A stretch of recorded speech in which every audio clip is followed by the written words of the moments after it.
어젯밤 9시까지 전국에서 이미 8만 5천여 명이 새로 코로나19에 감염된 걸로 집계됐습니다. 오늘 0시 기준 신규 확진자는 8만 명대 후반, 많게는 9만 명 안팎에 이를 걸로 보입니다.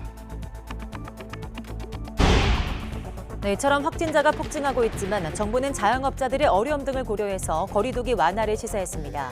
사적 모임 허용 인원이 8명으로 늘고 영업시간도 오후 10시까지로 늘리는 방안이 검토되고 있습니다.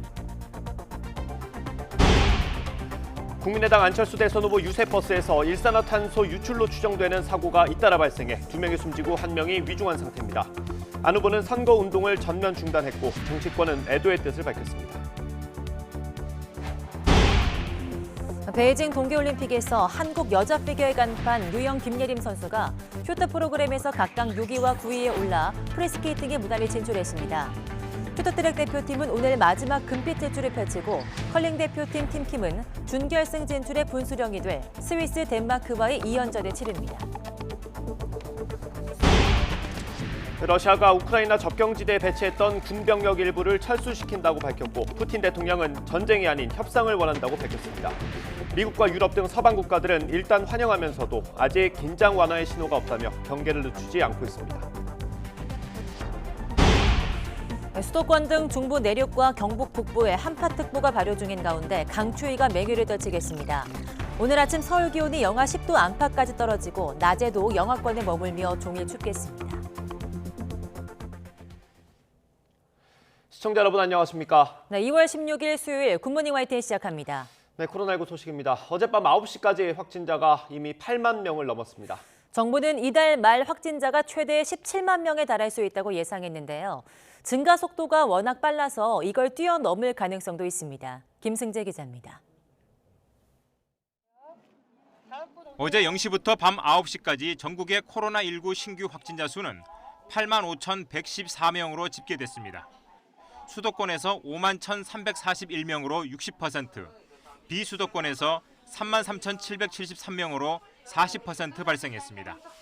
그제 하루 전체 신규 확진자 5만 7천여 명보다도 2만 8천 명가량 많습니다. 밤 9시 기준 집계치로는 한 주 전의 2.1배 수준, 2주 전보다는 5.4배나 됩니다. 신규 확진자 수는 최근 엿새 동안 5만 명대를 유지했습니다. 주말 검사 감소로 주춤했는데 주중으로 접어들면서 증가해 6, 7만 명대를 건너뛰고 곧바로 8만 명대로 상승하는 흐름입니다. 앞서 정부는 이달 말 신규 확진자 수가 13만에서 17만 명 이상 발생할 수 있다고 예상했습니다. 이달 중간이 지나는 시점에 이미 하루 확진자가 8만 명대에 진입하면서 확진자 수는 정부 예상보다 증가할 가능성도 있습니다. 자정까지 수치가 집계되는 어제 하루 전체 신규 확진자 수는 8만 명대 후반, 많게는 9만 명 선에 육박할 것으로 보입니다. YTN 김승재입니다. 오는 20일까지인 현행 사회적 거리두기 조정 여부가 이르면 이번 주 금요일에 발표됩니다. 정부는 사적 모임 인원은 8명, 식당과 카페의 영업시간을 밤 10시까지로 완화하는 방안 등 여러 방안을 두고 검토하고 있는 걸로 알려졌습니다. 다만 방역 패스에 대해서는 18살 이상 인구의 4%에 불과한 미접종자에만 영향을 주는 정책으로 비용 대비 효과성이 커서 거리두기보다 유지 필요성이 크다고 보고 있습니다. 방역 대책이 조금 완화될 것으로 예상되는 가운데 자영업자 단체가 또다시 대규모 집회를 열고 모임 인원과 영업시간 제한 조치를 완전히 풀라고 요구했습니다. 단체는 이 요구가 받아들여지지 않으면 다음 주부터는 24시간 영업에 들어가겠다고 예고하기도 했습니다. 홍민기 기자입니다. 서울 종로 피맛골에서 28년째 백반집을 운영하는 이근재 씨. 최근 4년 만에 모든 메뉴의 가격을 1,000원씩 올렸습니다. 물가가 너무 다 올라가고 뭐 집세 내고 인건비 주고 재료비 주고 그다음에 공과금 주고 나면은 내가 가져가는 게 없기 때문에 저녁 영업을 포기해 지난해 3분기 손해액이 1,000만 원에 달하지만 정부에서 받은 손실보상금은 81만 원에 불과하다고 하소연합니다. 지난 1월 손실보상금 현실화를 요구하며 국회 앞에서 머리까지 깎았습니다. 장사를 못 해갖고 진짜 허덕거렸거든요.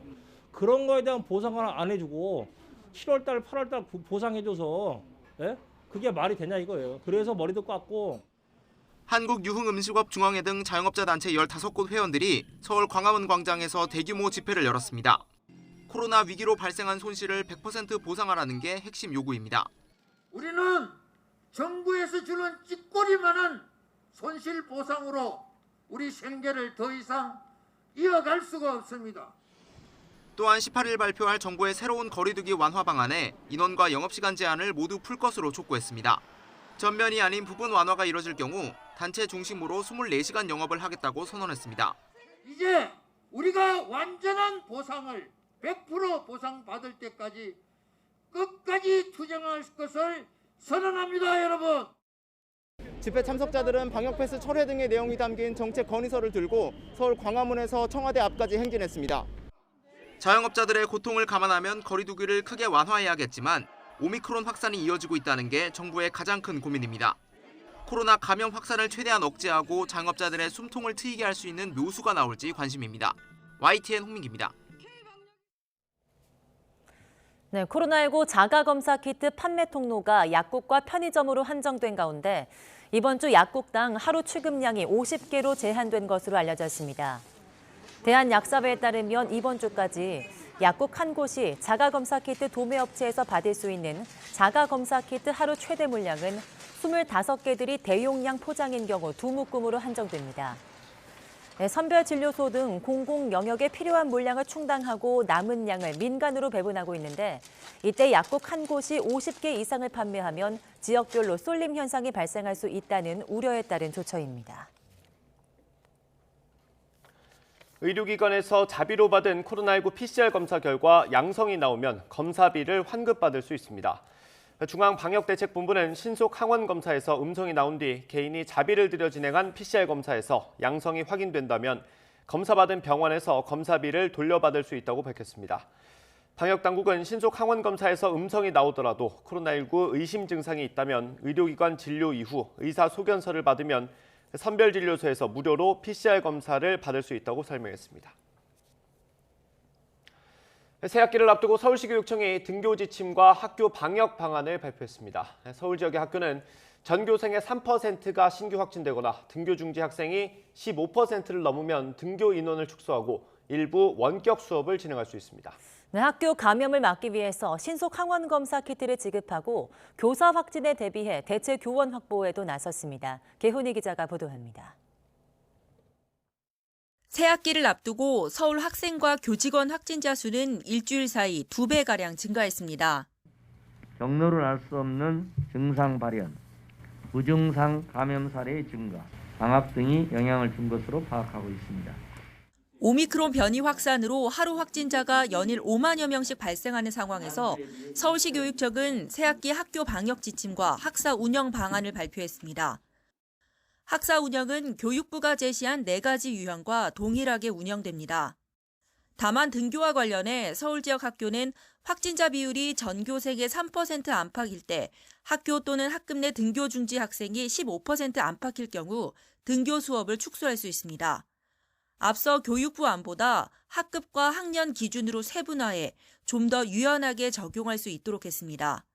집단 감염 등 학교 방역이 위험한 상황이면 전격 원격 수업으로 전환할 수 있습니다. 교육부에서도 이 수치에 대해서 그 내외 형식으로 그 자율성을 상당히 부여했습니다. 교육부에서 제시한 큰 기준 내에서 우리 교육청에서 보다 더 이제 구체적인 방안을 확대 적용한 것이라고 보면 되고요. 유치원이나 초등 1, 2학년 특수학교와 소규모 학교는 원칙적으로 매일 등교합니다. 교사 확진에 대비해 대체 인력을 확보할 수 있는 방안도 마련됐습니다. 기간제 교사의 임용 상한 연령 제한과 명예퇴직 교사의 채용 요건도 한시적으로 완화합니다. 학교 방역을 위해 신속 항원 검사 키트를 확보하고 현장 이동식 PCR 검사팀을 운영합니다. 백신이 많이 맞지 않은 유치원하고 초등학교 특수학교 5명 이상 발생 시 가는 걸로 저희가 계획했습니다. 특히 무증상 접촉자의 경우 3차례 해야 하는 신속 항원 검사 대신 PCR 검사 한 번으로 감염 여부를 확인할 수 있게 합니다. 교육부도 오늘 유치원과 각급 학교의 신속 항원 검사 실시 기준과 배포 계획 등 학교 방역 추가 지원 방안을 발표합니다. YTN 개훈입니다.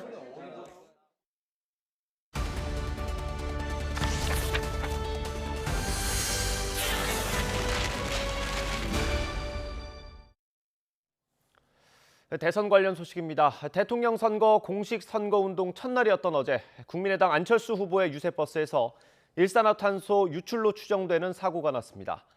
충남 천안과 강원도 원주 지역을 돌던 버스 2대에서 같은 일이 있었는데 2명이 숨지고 1명은 의식을 잃은 상태로 병원으로 옮겨졌습니다. 먼저 김혜린 기자의 보도입니다. 충남 천안시 신부동 거리에 안철수 국민의당 대선 후보 유세버스가 정차해 있습니다. 유세버스 앞 도로 위에 의식이 없는 채로 쓰러져 있는 사람. 구급대원이 응급조치하는 등 분주한 모습입니다. 사고가 일어난 건 선거 유세 첫날 오후 5시 20분쯤. 안철수 국민의당 대선 후보 유세버스에서 50대 버스 운전기사 A씨와 60대 당원 B씨가 심정지 상태로 발견돼 병원으로 이송됐지만 결국 숨졌습니다. 강원도 원주 지역 유세버스에서도 똑같은 사고가 발생해 운전기사 C씨가 의식이 없는 상태입니다. 사고 원인은 일산화탄소 중독으로 보입니다. 차량 자가발전 장치를 돌려 유세용 LED 전광판을 켜는 과정에서 발생한 일산화탄소가 차량 내에 유출된 겁니다. 차량 개조 업체는 국민의당 측에 이 사실을 경고했지만 사고가 난 버스들은 추위 때문에 시동을 켠 채 문을 닫아두었다가 변을 당했습니다. 업체는 버스에서 발전기를 통해 LED를 틀게 되면 일산화탄소가 발생하기 때문에 문을 열고 운행해야 한다고 말했습니다. 경찰은 부검을 통해 A씨 등의 정확한 사망 원인을 조사하는 한편 일산화탄소가 유출된 경위에 대해서도 수사를 벌일 방침입니다. YTN 김혜린입니다. 안철수 후보는 선거운동 일정을 중단하고 유가족을 위로했습니다. 국민의당은 당분간 사고 수습에 최선을 다하기로 했습니다. 이어서 김태민 기자입니다. 국민의당 안철수 후보는 사고 소식을 듣고 선거운동 일정을 중단하고 곧장 충남 천안으로 향했습니다. 희생자가 옮겨진 병원에서 안 후보는 오랜 시간 유가족을 위로했습니다. 저희를 도와주시던 분들이 이렇게 불의의 사고를 당해서 정말 황망함을 금할 수가 없습니다. 사고 수습에 저희들이 할 수 있는 모든 일을 다하겠습니다. 비슷한 시각 서울 당사에서는 최진석 상임선대위원장이 긴급 기자회견을 열었습니다. 최 위원장은 안 후보뿐 아니라 기초 단위의 선거운동도 모두 중단하기로 했다며 지금은 당의 부담을 생각할 때가 아니라고 말했습니다. 선거운동의 부담을 지금 생각할 때가 아니고 지금은 돌아가신 분과 입원해 계신 분들을 애도하고 그다음에 쾌유를 기원하고 하는 일이. 또 같은 업체에서 제작한 전국의 유세버스 18대도 운행을 전면 중단했다며 향후 선거운동 계획에 대해선 선대위 차원의 논의에 들어가겠다고 설명했습니다. 여야는 나란히 애도의 뜻을 전했습니다. 민주당과 이재명 후보는 유가족과 안철수 후보에게 깊은 위로의 마음을 보낸다고 밝혔고 국민의힘은 삼가 고인의 명복을 빌며 치료를 받는 분의 빠른 쾌유를 기원한다고 전했습니다. 정의당도 위로의 뜻과 함께 치열한 경쟁 속에 무엇보다 중요한 건 모두의 안전이라고 강조했습니다. 부인의 코로나19 확진에 이어 또다시 대형 악재를 마주한 안철수 후보는 남은 선거 기간 적지 않은 부담을 짊어지게 됐습니다. 선거운동을 언제쯤 재개할 수 있을지 불투명한 상황에서 사고에 대한 책임론까지 부각된다면 안 후보의 고심은 더욱 깊어질 수밖에 없습니다. YTN 김태민입니다. 선거운동 첫날 민주당 이재명 후보는 경부선을 거슬러 오르면서 국민 통합 메시지로 지지를 호소했습니다. 이틀 차인 오늘은 최대 격전지인 서울 유세에 집중합니다. 송재인 기자가 보도합니다. 푸른색으로 가득한 인파를 뚫고 공식 유세차에 오른 민주당 이재명 후보.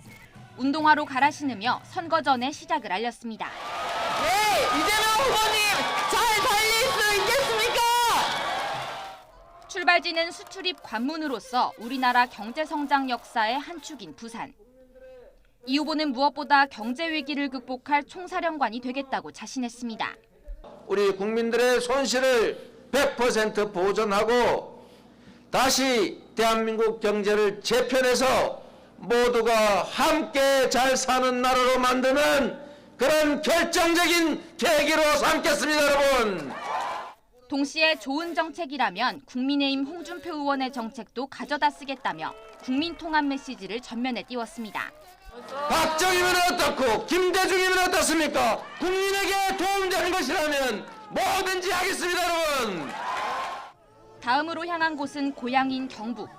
TK 유세에서는 특히 대구가 코로나19 초기 홍역을 치른 점을 들어 방역 성과를 내본 자신만이 유일한 위기 극복 해결사라고 강조했고, 신천지 모든 시설 폐쇄시켰고 교주 이만희 그 아방궁까지 제가 직접 가서 검사를 강제했습니다. 그래서 경기도는 방역의 선구자였습니다. 유능하지 않습니까? 대전 유세에서는 충청의 사위로서 또 고 노무현 전 대통령 계승자로서 지방분권 구상을 완성하겠다고 다짐했습니다. PK와 TK 중원 표심을 일제히 공략한 이재명 후보는 끝으로 호남선과 경부선이 만나는 서울 버스터미널로 향했습니다. 저마다 연고지로 흩어졌던 이낙연 총괄선대위원장과 송영길 대표 등 지도부들이 모두 모여 수도권 총력전을 벌이면서 공식 선거운동 첫날을 마무리했습니다. 이재명 후보는 유세 둘째 날에도 최대 격전지 서울을 집중적으로 공략하면서 수도권 표심몰이에 나섭니다. YTN 송재인입니다. 국민의힘 윤석열 후보는 반대로 서울에서 부산 방향으로 훑으면서 무능한 정권을 심판해야 한다고 강조했습니다. 오늘도 광주에서 출발해 강원도까지 가는 강행군을 이어갑니다. 엄현주 기자입니다. 윤석열 후보의 선거운동 시작점은 현충원이었습니다. 자부심을 가질 수 있는 나라를 만들겠다고 다짐한 윤 후보는 청계 광장을 찾아 유세의 시작을 알렸습니다. 자신은 국민이 키운 후보라면서 광화문 대통령 시대를 거듭 약속했습니다. 국민과 동행하는 광화문 시대를 열겠습니다. 저는 오로지 저를 불러주시고 키워주신 국민 여러분께만 부채가 있습니다.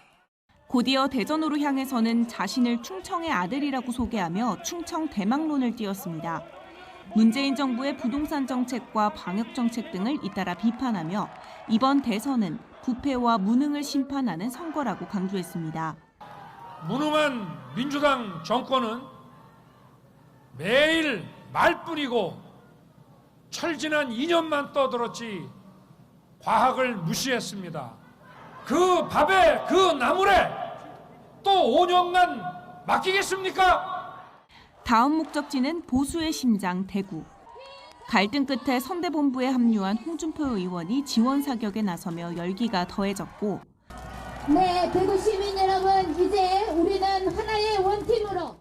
윤 후보는 대구 경북 통합신공항의 조속한 추진과 첨단 산업 육성을 약속하며 지지를 호소했습니다.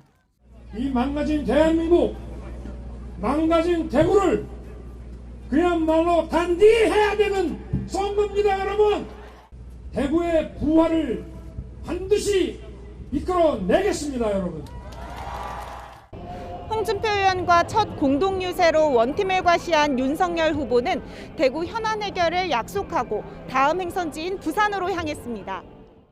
서면에 있는 젊음의 거리를 찾은 윤 후보는 청년들과의 접촉면을 넓히며 첫날 유세 일정을 마무리했습니다. 선거운동 이틀 차에는 호남에서 출발해 충청과 강원까지 동서를 관통하는 유세에 나설 예정입니다. YTN 엄윤주입니다. 네, 이렇게 공식 선거운동이 시작됐지만 양강 두 후보의 배우자들은 보이지 않았습니다. 의혹 제기와 논란이 잇따라 네거티브의 표적이 된 상황에서 공개 행보에 신중한 걸로 보입니다. 나연수 기자의 보도입니다. 공식 선거운동 첫날 전북을 찾은 정의당 심상정 후보 곁에는 남편 이승배 씨가 내내 함께했습니다. 저희 남편인데. 반갑습니다. 안녕하세요. 신문에서 봤습니다. 예. 여기 전북이 고향입니다. 이렇게 배우자와 함께 유세에 나선 건 심 후보와 새로운 물결 김동연 후보였습니다.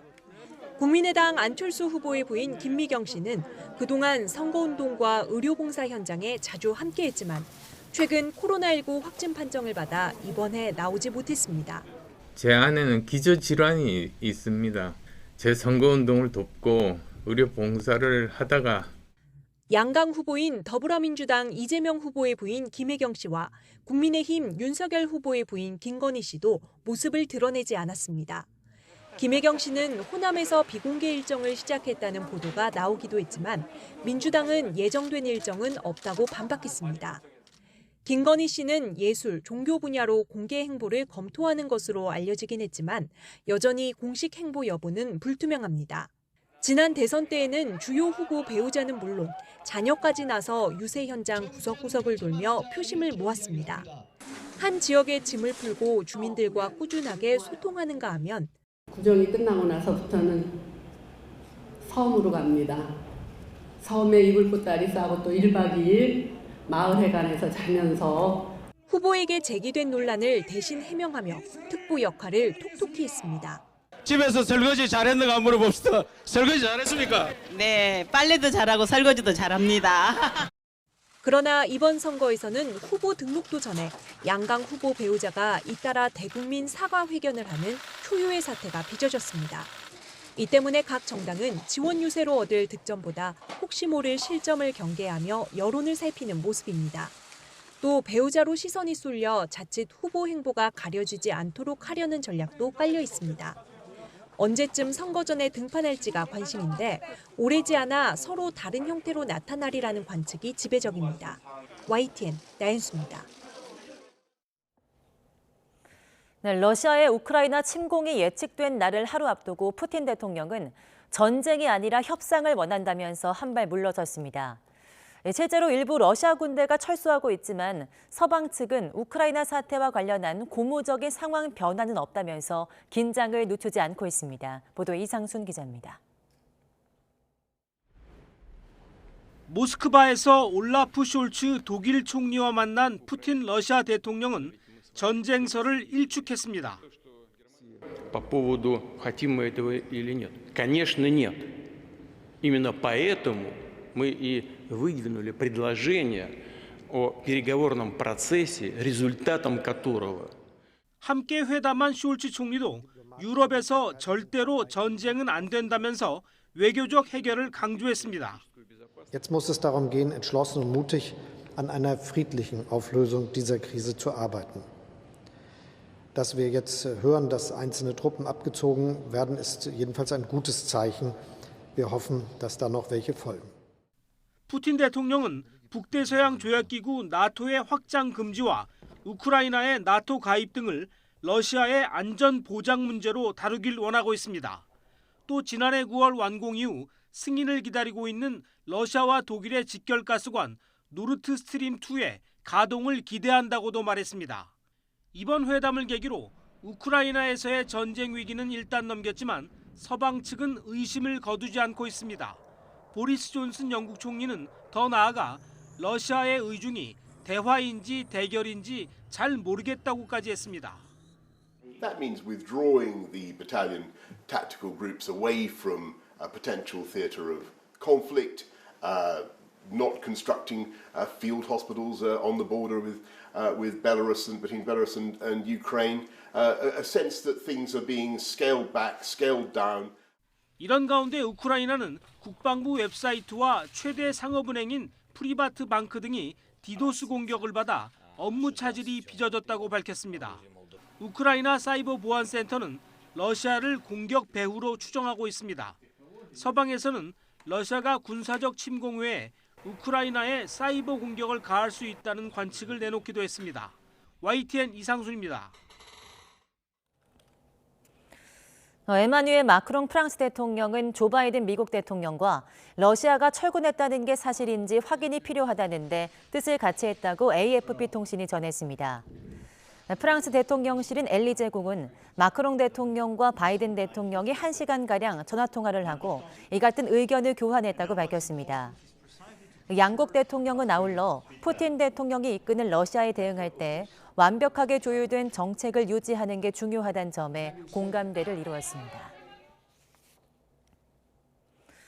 토니 블링컨 미국 국무장관은 미국 정부가 우크라이나 개혁 의제와 국제통화기금 IMF와의 지속적인 관여를 지원하기 위해서 최대 10억 달러, 우리 돈으로 1조 2천억 원가량의 차관 보증을 제안한다고 밝혔습니다. 블링컨 장관은 현지 시간 14일 러시아의 불안정한 행동에 앞서서 우크라이나 경제 안정, 성장, 번영을 보장할 수 있는 우크라이나 역량을 강화할 것이라며 이같이 말했습니다. 네, 한미 외교당국이 조 바이든 미국 대통령의 올해 상반기 한국 방문에 대해서 논의하고 있는 것으로 알려졌습니다. 한미 양국은 바이든 대통령이 오는 5월 하순 미국과 일본, 인도, 호주 4개국의 대중국 견제협의체인 쿼드 정상회의 참석을 위해서 일본 방문을 추진하는 계기에 방한하는 방안을 유력하게 검토하고 있는 것으로 전해졌습니다. 미국 행정부는 바이든 대통령이 쿼드 정상회의 참석을 계기로 한국을 찾는 것이 자연스럽다는 입장을 견지하는 것으로 알려졌습니다. 현재 협의 중인 5월 하순 방일이 확정된다면 바이든 대통령은 우리나라 새 대통령 취임 직후 정상회담을 하게 됩니다. 네, 데이트 폭력 피해로 신변 보호를 받던 여성이 전 남자친구에게 살해당하는 사건이 또 발생했습니다. 이 피해자는 앞서 데이트 폭력으로 현행범 체포돼서 경찰이 구속영장까지 신청했지만 검찰이 반려해서 풀려났는데요. 이틀 만에 범행을 저질렀습니다. 박기환 기자입니다. 밤 10시가 조금 넘은 시각. 모자를 쓴 남성이 다른 남성과 함께 주점으로 들어가려다가 문 밖으로 밀려납니다. 곧이어 다시 가게 안으로 급히 들어가고 1분도 되지 않아 가게에서 나온 남성의 손에는 흉기를 들고 있습니다. 잠시 주위를 살피더니 흉기를 주머니에 숨기고 골목길로 사라집니다. 50대 조모 씨가 전 연인인 40대 여성 김모 씨와 50대 남성 이모 씨에게 흉기를 휘두르고 도주하는 모습입니다. 그 여자분이 하나가 막 싸우는 소리를 듣고 들으셨어요. 술 마시고 주인하고 손님들이 막 이렇게 하는 줄 알았는데 요즘 9시까지잖아요. 근데 그때 한 10시께 돼서 계속 그랬거든요. 피해자 김 씨는 사건 직후 10시 12분에 스마트워치로 경찰에 신고했고 경찰은 3분 만에 현장에 도착했습니다. 하지만 피해자 지인이 전화로 신고한 주소와 달라 경찰이 실제 피해자들을 발견하기까지는 10분 정도 더 소요된 것으로 파악됐습니다. 김 씨는 병원으로 옮겨졌지만 숨졌고 이 씨는 병원에서 치료를 받고 있습니다. 경찰이 도주한 조 씨에 대한 추적에 나섰고 12시간 만에 인근 야산에서 숨진 채 발견됐습니다. 범행을 저지르고 차를 타고 도주했던 피의자는 3km 떨어진 이곳 야산까지 와서 극단적 선택을 한 것으로 보입니다. 앞서 피해자 김 씨는 지난 11일 조 씨와 만나는 3년 동안 수차례 폭행을 당했다며 경찰에 고소했고 신변보호 조치와 함께 스마트워치를 지급받았습니다. 당일 조 씨는 또 김 씨 가게에 찾아가 행패를 부리다 경찰에 현행범 체포되기도 했습니다. 봤어. 경찰 둘이 들락거리고 한 3일 됐는지 4일 됐는지 몰라. 그때 둘이 왔었다고 싸워서 누가 신고를 했대. 당시 경찰은 조 씨에 대해 구속영장을 신청했지만 검찰이 반려해 조 씨는 풀려났습니다. 그리고 이틀 만에 조 씨가 다시 범행을 저지르면서 피해자 김 씨가 변을 당한 겁니다. 검찰은 당시 일부 혐의 소명이 부족해 보완 수사를 요구하는 취지에서 영장을 반려했다고 설명했습니다. YTN 박견입니다. 네, 미국 노동부는 지난달 생산자 물가지수가 전달보다 1%, 지난해 같은 달보다 9.7% 각각 상승했다고 밝혔습니다. 전달 대비 상승률은 지난해 5월 이후 8개월 만에 최대폭으로 블룸버그 통신이 집계한 전문가 전망치 0.5%의 2배 이릅니다. 이는 생산 측면의 인플레이션 압력이 여전히 강하며 앞으로도 지속될 수 있음을 시사한다고 블룸버그 통신은 분석했습니다. 대출금리가 멈출 줄 모르고 오르면서 정책금융상품인 고정금리형 적격대출의 인기가 집중되고 있습니다. 일부 은행에선 1분기 취급 한도가 이미 소진됐는데요. 변동금리를 선택할 수밖에 없는 대출자들의 이자 부담은 더 커질 것으로 보입니다. 보도에 강혜경 기자입니다. 요즘 들어 부동산이나 대출 관련 카페에 적격대출과 관련한 문의글이 부쩍 많아졌습니다. 적격대출은 주택금융공사의 주택담보대출 상품으로 저금리와 고정금리가 특징입니다. 최대 5억 원까지 연 3.5% 수준으로 대출받을 수 있습니다. 시중은행의 일반 고정금리 상품은 일정 기간이 지나면 변동형으로 바뀌는 혼합형이라는 점에서 차이가 있습니다. 최근 적격대출의 수요가 급격히 몰리면서 하나, NH농협은행은 1분기 취급 한도를 소진해 판매를 중단했고 우리은행은 2달 연속 영업일 첫날 한도가 바닥났습니다. 한도가 거의 모두 소진된 상태에서 향후 앞으로도 판매가 재개되는 시점에 맞추어서 손님들의 문의 및 수요가 지속될 것으로 예상하고 있습니다. 최근 금리 인상으로 주택담보대출 금리도 크게 오르면서 고정금리 대출 상품에 관심이 늘어난 겁니다. 5대 시중은행의 지난 10일 기준 주택담보대출 변동금리는 지난해 말보다 상단이 0.16%포인트 높아졌습니다. 고정형, 즉 혼합형 금리 상승폭은 더 큽니다. 상승세는 쉽게 꺾이지 않을 것 같습니다. 일단 대출금리 산정에 크게 영향을 미치는 코픽스가 1월 기준 1.64%로 여전히 높습니다. 코픽스 금리의 상승은 부동산을 중심으로 한 대출금리의 기준이 되기 때문에 전반적인 대출금리의 상승으로 이어질 가능성은 높다고 생각됩니다. 기준금리도 올해 몇 차례 추가로 더 오를 가능성이 큽니다. 0.25%포인트 올라갈 때마다 늘어나는 전체 이자 부담액은 3조 2천억 원에 달합니다. 매월 제가 내던 이자 부담이 60만 원 정도였는데 지금은 이제 100만 원 정도로 올라가면서 부담이 많이 되고 있습니다. 주택담보대출 최고금리가 연내 7%대까지 이를 수 있다는 전망도 나와서 대출자들의 시름이 나날이 깊어지고 있습니다. YTN 강희경입니다. 미국 반도체 기업 인텔이 6조 4천억 원 가량의 이스라엘의 반도체 파운드리 기업 타워 세미컨덕터를 인수하기로 했습니다. 인수가가 주당 $53에 해당하는 것으로 전날 미국 나스닥 시장에서 타워의 주가가 $33.13에 마감한 것에 비춰보면 60%의 프리미엄을 지급하기로 한 것이라고 월스트리트 저널에 설명했습니다. 이번 인수로 인텔은 파운드리 사업을 더 강화하게 될 전망입니다. 횡령 사건 등이 발생한 신라젠과 오스템 임플란트 주식 거래 재개 여부가 이르면 이번 주 결정됩니다. 최악의 경우 상장 폐지될 수도 있는데요. 투자자들은 잘못은 회자에 있는데 왜 우리가 피해를 봐야 하냐며 분통을 터뜨리고 있습니다. 박병환 기자입니다. 지난달 여의도 한국거래소 앞에 신라젠 소액주주 수백 명이 모였습니다. 신라젠 주식의 상장 폐지는 부당하다며 거래 재개를 촉구했습니다. 신라젠 주식은 지난 2020년 5월 거래 정지됐고 한국거래소 기업심사위원회는 지난달 상장 폐지를 결정했습니다. 3심 중 두 번째인 코스닥 시장위원회가 이번 주에 열려 상장 유지나 폐지 또는 1년 이내 개선기간 부여를 결정할 예정입니다.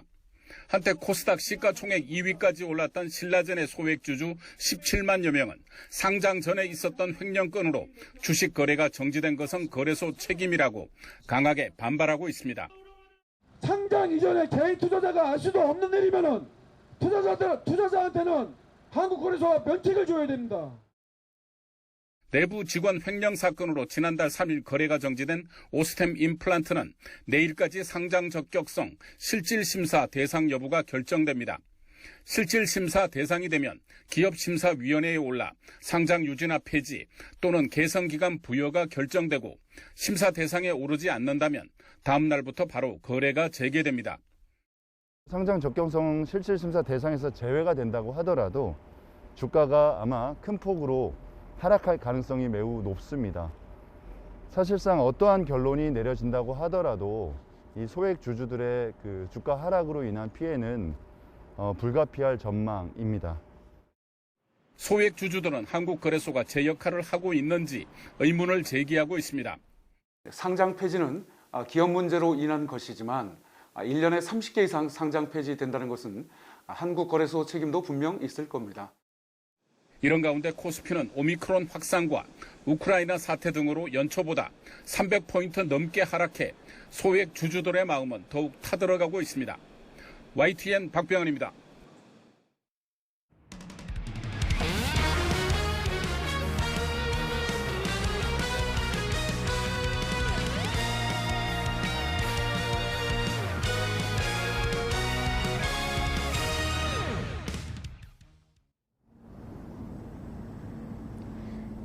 막바지 한파가 맹위를 떨치고 있습니다.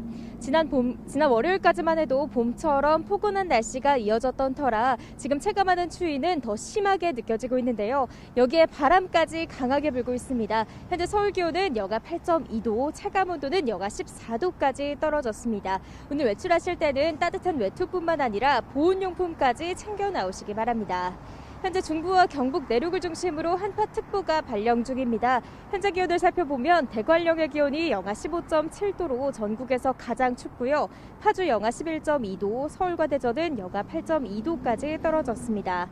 낮 동안에도 영하권에 머무는 곳이 많겠습니다. 오늘 낮 기온 서울 영하 3도, 대전 영하 1도, 광주 0도, 대구는 1도로 어제보다 1에서 4도가량 낮겠습니다. 오늘 수도권을 비롯한 동쪽 지방은 대체로 맑은 날씨를 보이겠지만 대기가 무척 건조하겠습니다. 반면 충청과 호남에는 오늘도 눈이 내리고 있는데요. 호남 서부와 제주 산간에 대설특보가 내려진 가운데 현재 서해안을 중심으로 눈구름이 분포해 있습니다. 오전까지 눈이 내린 뒤 잠시 소강 상태를 보이겠지만 오늘 밤부터 또다시 눈이 내리겠습니다. 내일 새벽까지 제주 산간에 최고 10cm, 호남 서부에도 최고 7cm의 많은 눈이 내리겠고요. 충청과 경기 남부에도 눈이 날리는 곳이 있겠습니다. 내일도 서울 아침 기온이 영하 11도까지 떨어지면서 강추위가 기승을 부리겠고요. 다가오는 주말 동안에는 한파가 잠시 주춤하겠지만 다음 주까지 대체로 예년보다 추운 날씨가 이어질 전망입니다. 추위 속에 내린 눈비가 얼면서 도로가 빙판을 이루는 곳이 많습니다. 미끄럼 사고와 낙상 사고에 각별히 주의해 주시기 바랍니다. 지금까지 YTN 윤수빈입니다.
대선 공식 선거운동 이틀째인 오늘 민주당 이재명 후보는 서울 표심 잡기에 나서고 국민의힘 윤석열 후보는 호남과 충북, 강원 지역 유세전을 펼칩니다. 정의당 심상정 후보는 호남 민심 잡기에 나서고 국민의당 안철수 후보는 모든 선거운동 일정을 중단한 채 유세버스 사망사고 수습에 주력합니다. 오늘 0시 기준 코로나19 신규 확진자는 8만 명대 후반, 많게는 9만 명 안팎에 이를 것으로 보입니다. 가파른 확산세 속의 정부는 자영업자 어려움 등을 고려해서 사적 모임 허용 인원과 영업시간을 늘리는 방안을 검토하고 있습니다. 러시아가 우크라이나 접경지대에 배치했던 군병력 일부를 철수시킨다고 밝혔고 푸틴 대통령은 전쟁이 아닌 협상을 원한다고 밝혔습니다. 미국과 유럽 등 서방 국가들은 아직 긴장 완화의 신호가 없다면서 경계를 늦추지 않고 있습니다. 조 바이든 미국 대통령이 오는 5월 하순 우리나라에 방문해서 한미 정상회담을 하는 방안을 양국이 논의하고 있는 것으로 알려졌습니다. 이 일정이 확정된다면 바이든 대통령은 한국의 새 대통령 취임 직후 대면 정상회담을 하게 됩니다.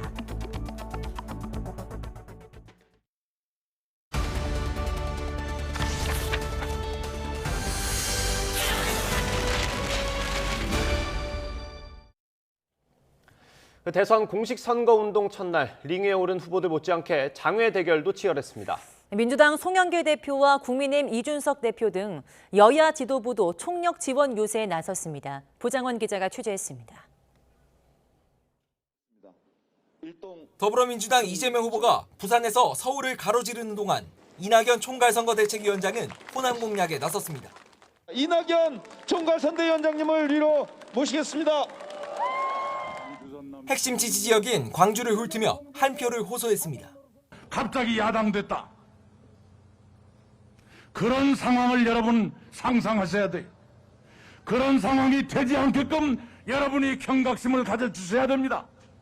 이것은 광주 전남에 없는 게 직결되는 문제입니다. 정세균 전 총리는 전주로, 추미애 전 장관은 대구로 향해 경선 경쟁자들 모두 총력 유세에 나섰고 송영길 대표는 대전으로 향했습니다. 일 잘하는 후보를 선택하시겠습니까? 술을 잘 마시는 후보를 선택하시겠습니까? 경제 대통령을 선택하시겠습니까? 검찰 대통령을 선택하시겠습니까? 민주당은 공식 선거운동 첫날에 맞춰 강남의 마지막 노른자 땅으로 꼽히는 구룡마을에 대규모 주택을 공급하겠다는 공약도 발표했습니다. 공공개발로 12,000호를 공급하고 이 가운데 5,000호는 청년과 신혼부부에게 반값 이하로 제공하겠다고 약속했습니다. 국민의힘은 스타플레이어를 앞세웠습니다. 경선에서 다퉜던 홍준표 의원은 본진인 대구에서 윤석열 후보 유세에 처음으로 함께하며 원팀을 과시했습니다. 국비공항이 되어야 됩니다. 윤 후보 이거 약속하시겠죠? 예, 형님. 국가공단으로 그것도 해주시겠죠? 물론입니다. 경선 앙금에 공천 갈등을 빚었던 사실도 잊은 듯 찰떡 케미를 뿜어냈습니다. 자칭 타칭 선거 전문가인 이준석 대표는 윤 후보가 가는 길에 선봉에 섰습니다. 부산 시민 여러분, 오늘 저희 윤석열 후보가 5시에 서면에 옵니다. 5시에. 선거 때면 의뢰타는 유세차가 아니라 자그마한 용달차 라보를 몰고 부산 골목을 먼저 훑은 겁니다. 그동안 대선판에서 찾아보기 힘들었던 바닥 스킨십을 통해 윤 후보의 현장 유세에 바람잡이 역할을 톡톡히 했다는 평가가 나옵니다. 지난 5년 여러분 한 분의 한 분의 삶이 나아진 게 없다면, 때로는 더 힘들어졌다면 이번에는 기고만장한 민주당에게 심판을 내릴 시기입니다. 안 그렇습니까, 여러분? 여의도 국회를 벗어나 본격적인 유세에 뛰어든 여야 지도부는 남은 20일 몸을 사리지 않는 희생 플레이를 선보이겠다는 각오입니다. YTN 부장원입니다. 대선 공식 선거운동 시작과 함께 각 당의 광고 대결도 시작됐습니다. 민주당 이재명 후보는 첫 광고에 이른바 셀프 디스로 차별화를 시도했고, 국민의힘 윤석열 후보는 공정과 상식을 강조했습니다. 화면으로 준비했습니다. 이재명을 싫어하시는 분들께 이른바 안티를 향한 편지로 볼 수 있습니다. 그러면서 말이 많고 공격적이라는 자신을 향한 비판적인 목소리를 나열했습니다. 민주당 선대위는 비호감 대선으로 불리는 상황에서 더 솔직하고 국민 얘기에 귀를 기울이는 방식으로 접근한 거라고 설명했습니다. 상처가 많은 사람이라고. 그의 상처 대부분은 약자 편에서 싸우느라 생긴 것이라고. 큰 미움이 있다 해도 더 큰 질문을 해주십시오. 이런 민주당의 TV 광고는 모두 8편이 준비되고 있는데 4편 정도는 이재명 후보의 진정성을 보여주는 데 집중할 걸로 보입니다. 국민의힘은 광고 2편을 공개했습니다. 아이편에서는 걸음마를 떼는 아이의 모습으로 시작해서 국민이 키운 윤석열이라는 슬로건을 녹여냈습니다.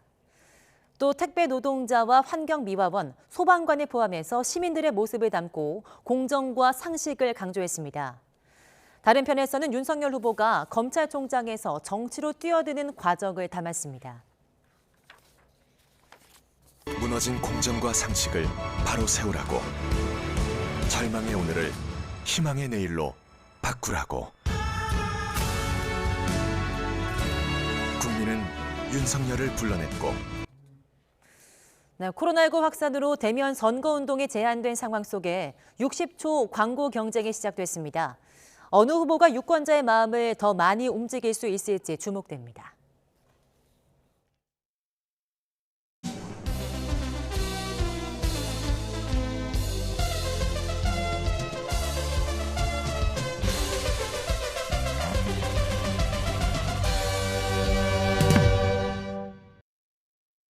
윤석열 후보가 사실은 멸공을 했고 최재형도 멸공 뭐 그랬지만 제가 봤을 때는 그쪽은 콩가루 같아요.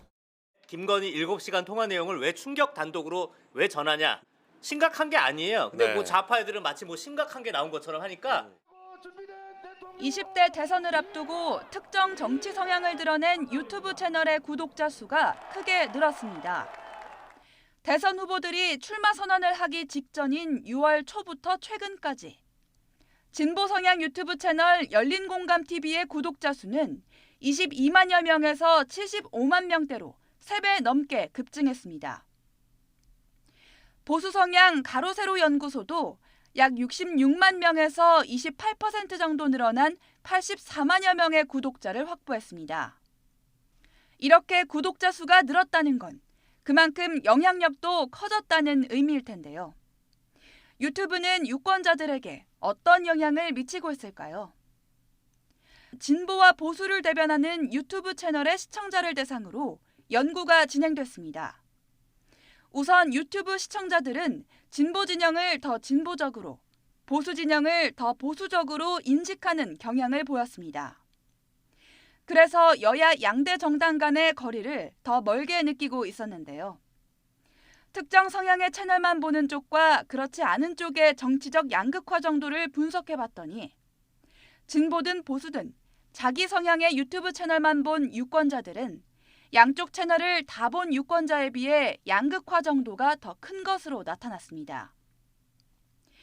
편향적 유튜브 시청을 통해 상대 진영과 내가 이념적으로 더 멀리 떨어진 것처럼 느끼게 됐다는 뜻입니다. 속 시원하게 얘기를 하니까 좀 지나친 것도 있지만은 그 대리만족하니까 그런 걸 보는 거지. 텔레비에서는 그냥 그 큰 것만 나오고 유튜브에는 우리가 몰랐던 부분, 소소한 부분도 우리가 좀 알고 싶잖아. 갈등을 조장하고 싸움을 붙이는 것 같은 기분이 들어서 한쪽만 봐서는 이거 자꾸 편가르기만 되는 게 아닌가. 생각이 다른 사람들과의 어떤 우리가 소위 얘기해 건전한 토론, 대화와 토론을 어렵게 만든다는 점에서는 분명히 좀 안 좋은 측면이 있죠. 다른 성향의 채널들을 좀 의식적으로 한 번씩 가서 보는 이런 노력이 유권자 차원에서 필요하고. 정치 양극화의 이면에는 유튜브 알고리즘이 있습니다. 당신의 시청 내역이나 검색 기록을 토대로 좋아할 만한 영상만 골라서 보여주기 때문입니다.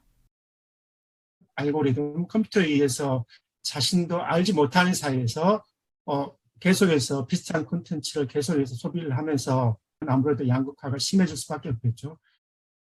극단적인 정치 혐오와 편가르기는 건전한 여론 형성에 큰 걸림돌입니다.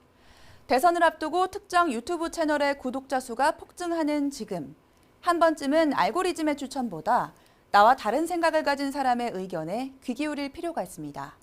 YTN 신지원입니다.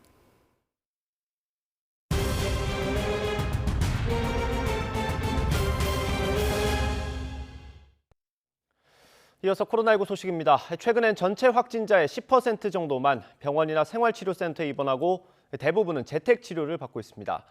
방역당국은 재택치료 체계가 어느 정도 자리를 잡았다고 판단하고 있지만 현장에선 혼선이 여전합니다. 홍주혜 기자의 보도입니다. 오미크론은 주로 코와 목 등 상기도 감염을 일으켜 중증으로 진행되는 비율이 상대적으로 낮습니다. 감염돼도 증상이 없거나 경증인 경우가 많아 최근 확진자의 90% 정도는 재택치료자로 배정되고 있습니다. 이에 따라 재택치료 환자는 24만 명을 훌쩍 넘겼습니다. 이 가운데 60살 이상 등 고위험군만 하루 2차례 유선 모니터링을 받는 집중관리군으로 분류되는데 정부는 관리의료기관 670여 곳에서 집중관리군 20만 명까지 관리할 수 있다고 자신합니다. 또 나머지 일반 관리군에 대해 전화 상담과 처방을 해주는 동네 병의원도 4,200여 곳까지 늘렸다고 밝혔습니다. 코로나 검사와 진료가 가능한 의료기관은 총 4,014개소입니다. 이제부터는 동네 의원뿐만 아니라 병원도 진단 검사 체계에 참여가 가능합니다. 2월 15일 오늘부터 병원급 의료기관에 신청을 받아서 참여 기간이 확대되게 됩니다. 오미크론 확산에 대응한 새로운 방역 의료 체계가 도입 일주일을 지나며 안정화 단계에 들어섰다는 게 정부의 판단입니다. 그러나 현장의 목소리는 다릅니다. PCR 검사에서 음성 판정이 나온 지 몇 시간 만에 양성이라는 정정 문자를 받기도 하고 결과 나오기 전까지 자가격리하고 있다가 음성 문자 받고 나서 이제 마스크 벗고 가족들이랑 같이 밥도 먹고 문자가 잘못 온 게 아니었으면 계속 자가격리를 하고 있었을 텐데 확진 이후 보건소의 안내가 제대로 이루어지지 않는 등 환자가 폭증하며 혼선이 여전한 모습입니다. YTN 홍주혜입니다. 최근엔 진단검사 체계도 바뀌면서 고위험군이 아니면 신속 항원 검사를 먼저 받아야 합니다. 그런데 이 검사 정확도가 떨어져서 음성이 나왔는데도 PCR에서는 양성이 나오는 일이 적지 않습니다. 만약 내 돈을 내고 PCR 검사를 받아서 양성이 나왔다면 검사비를 돌려받을 수 있습니다. 이영원 기자입니다. 현재 코로나19 고위험군이 아닌 일반 국민은 신속 항원 검사에서 양성일 때만 무료 PCR이 가능한데 문제는 정확도입니다. PCR보다 낮은 정확도에 신속 항원 음성 결과를 받고도 PCR에서는 양성이 나오는 일이 잇따르고 있는 겁니다. 부정확성 우려에 신속 항원 음성 결과에도 자비를 들여 PCR 검사를 진행하는 경우도 있는데 이때 양성이 나온다면 해당 병원에 낸 검사비를 돌려받을 수 있습니다. 검사비를 환급해준 병원은 이 비용을 건강보험급여로 청구해 보전받을 수 있습니다. 또 신속 항원 음성을 받고도 코로나19 의심 증상이 있다면 의료기관 진료 이후 의사 소견서를 받아 선별진료소에서 무료로 PCR 검사가 가능합니다. PCR 검사에 비해서 신속 항원 검사의 정확도는 떨어지는 한계는 가지고 있습니다. 그 정도 한계는 현재와 같은 광범위한 대유행 상황에서는 중증 환자의 조기 발견을 위해서 감수한다는 것이 하루 최대 80만 건까지 가능한 검사 역량을 고려해 고위험군 중심으로 PCR 검사를 진행할 수밖에 없다는 겁니다. 검사 정확도를 고려하면 PCR 검사를 최대한 확대하는 게 좋지만 검사를 수행할 전문 인력과 시설, 장비가 필요해 단기간에 역량을 늘릴 수 없다는 게 방역당국 입장입니다. 코로나19 초기 하루 2만 건에 불과했던 검사 역량을 현재 수준으로 확대해 왔듯이 일단 하루 85만 건을 목표로 조금씩 검사 기관을 늘려가겠다고 강조했습니다. 다만 오미크론 변이 확산으로 코로나19 양성률이 올라가면서 PCR의 80%에 달하는 취합 검사 비율이 줄고 있는 것을 변수로 꼽았습니다. 검체를 여러 개 묶지 않고 일일이 검사하는 비율이 늘게 되면 하루 PCR 역량이 3분의 1 정도 줄어 목표치 85만 건 달성이 쉽지 않을 수 있다고 설명했습니다. YTN 이영원입니다. 재택 치료를 하게 되면 궁금한 게 많아집니다. 그러다 보니 보건당국은 밀려드는 문의 전화를 소화하기 위해서 안간힘을 쓰고 있습니다. 어디에 전화해야 하는지 미리 알고 전화하면 현장의 부담은 줄고 필요한 도움도 쉽게 받을 수 있다고 합니다. 상황별로 어디에 전화하는 게 좋은지 이준엽 기자가 정리했습니다.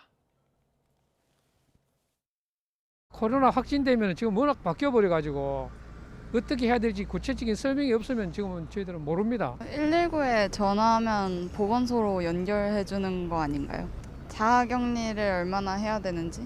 코로나19에 확진되면 60세 이상 등 집중관리군만 별도 의료기관에서 관리와 진료를 담당하고 일반 환자들은 확진 사실만 통보할 뿐 별다른 관리나 지원은 이뤄지지 않습니다. 재택치료 일반관리군은 궁금한 게 생기면 스스로 알아봐야 합니다. 무엇을 어디에 물어봐야 할까요?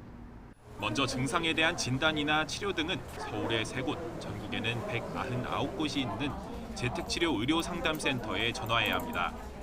간호사 15명이 3교대로 직접 하루 500통의 전화를 소화하고 필요하면 의사와도 연결합니다. 기침하고 가래가 조금 아직 남아있어서요. 혹시 약을 좀 다시 처방받을 수 있을까요? 약제만 처방을 하시는 걸까요? 아니면 의사 선생님 진료도 필요하실까요?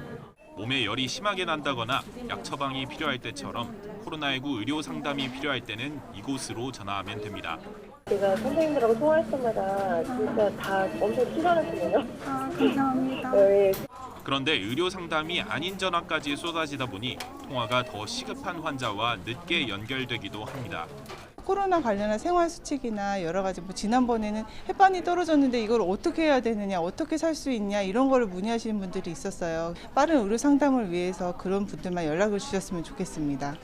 자가격리를 어떻게 해야 하는지, 격리 도중 생필품은 어떻게 사야 하는지 물어볼 수 있는 곳은 따로 있습니다.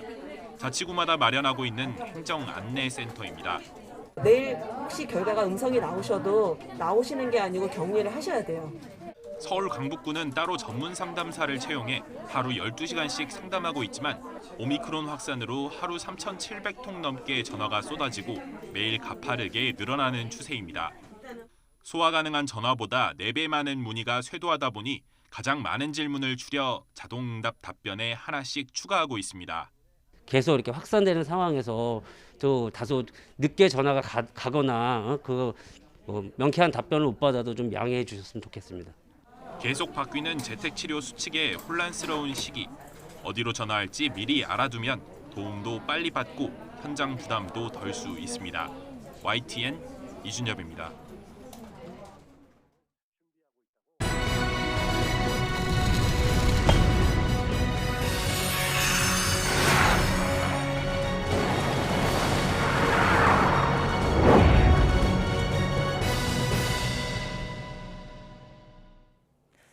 베이징 올림픽 피겨 여자 싱글에 출전한 우리나라의 유영과 김예림이 첫날 나란히 안정된 연기를 선보이며 상위권으로 프리스케이팅 진출을 확정했습니다. 유영은 쇼트 프로그램 연기에서 출전 선수 30명 가운데 6위를 기록했고 김예림도 실수 없이 준비한 연기를 무난하게 소화해 9위에 올랐습니다. 스포츠 중재재판소의 출전 허가 결정에 따라 대회 참가를 이어간 발리에바는 첫 점프 착지에서 실수하면서 자신의 최고 기록에 크게 못 미치는 82.16점을 기록했지만 전체 1위에 올랐습니다. 피겨 여자 싱글은 쇼트 프로그램과 내일 열리는 프리스케이팅 점수를 합산해 최종 메달의 주인을 가립니다.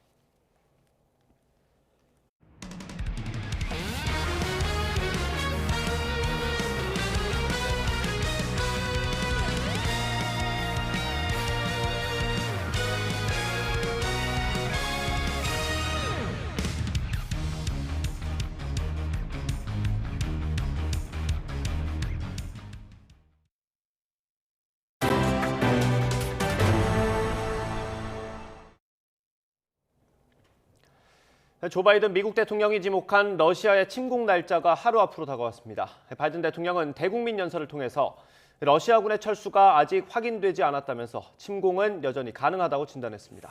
미국과 러시아 외무장관도 전화 통화를 하고 긴장 완화 방안을 논의했습니다.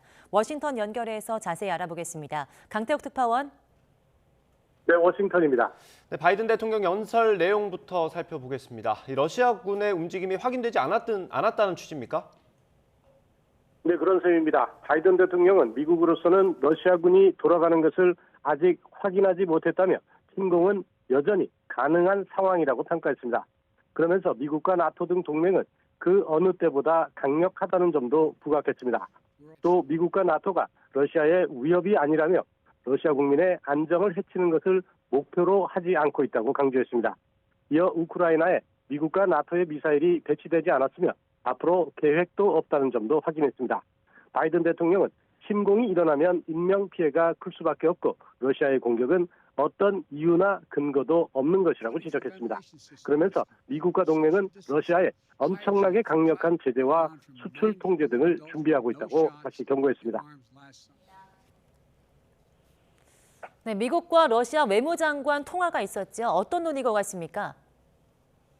네, 미국 국무부와 러시아 외무부가 전화통화 후에 보도자료를 통해 관련 내용을 다시 했는데요. 먼저 미국 국무부는 블링컨 장관이 외교적 해법을 추구하겠다는 방침을 지속할 것이라는 점을 재확인했다고 전했습니다. 또 지난달 러시아에 전달한 제안에 대해 러시아의 서면 입장을 받기를 기대한다고 밝혔습니다. 그러면서 러시아가 언제라도 우크라이나를 침공할 능력이 있다는 데 대한 지속적 우려를 거듭 밝히고 검증 가능하고 신뢰할 수 있으며 의미 있는 긴장 완화 조치가 필요하다고 강조했습니다. 러시아 외무부는 라브로프 장관이 미국과 나토 측에 전달된 안전보장 제안과 관련한 협의를 계속하는 것이 중요함을 강조했다고 전했습니다. 이어 미국과 그 동맹국들의 수위를 높이는 공격적 발언들이 용납될 수 없다고 비판하고 러시아가 제기한 모든 문제에 대해 실용적 대화를 촉구했다고 설명했습니다. 지금까지 워싱턴에서 YTN 강태욱입니다. 조 바이든 대통령이 오는 5월 말쯤 우리나라를 방문해서 새로 선출된 대통령과 정상회담을 하는 방안을 논의 중인 걸로 알려졌습니다. 바이든 대통령의 일본 방문 계획이 정해진 뒤에 일정이 확정될 것으로 보이는데요. 우리 정부로서는 회담 준비에 빠듯할 것으로 예상됩니다. 보도에 김영근 기자입니다. 바이든 대통령은 현재 일본 방문 일정을 조율하고 있습니다. 미국, 일본, 호주, 인도의 안보 협력체인 쿼드 정상회의가 일본에서 열릴 예정이기 때문입니다. 미 행정부는 이때 한국도 함께 방문하는 게 좋겠다는 판단을 한 것으로 알려졌습니다. 이에 따라 한미 외교당국은 바이든 대통령의 방안에 대해 논의에 들어간 것으로 전해졌습니다. 한국, 일본 순방이 확정되면 바이든 대통령은 지난해 1월 취임 이후 처음으로 인도 태평양 지역의 두 핵심 동맹국을 찾게 됩니다. 바이든 대통령의 정확한 방한 시점은 일본 방문 계획이 확정돼야 나올 것으로 보입니다. 애초 일본 정부는 참의원 선거와 국회 일정을 고려해 바이든 대통령의 방일 일정을 3월에서 6월 사이에 하는 방안을 미국 측에 타진했습니다. 현재 방일 일정은 5월 하순이 유력하게 검토되고 있습니다.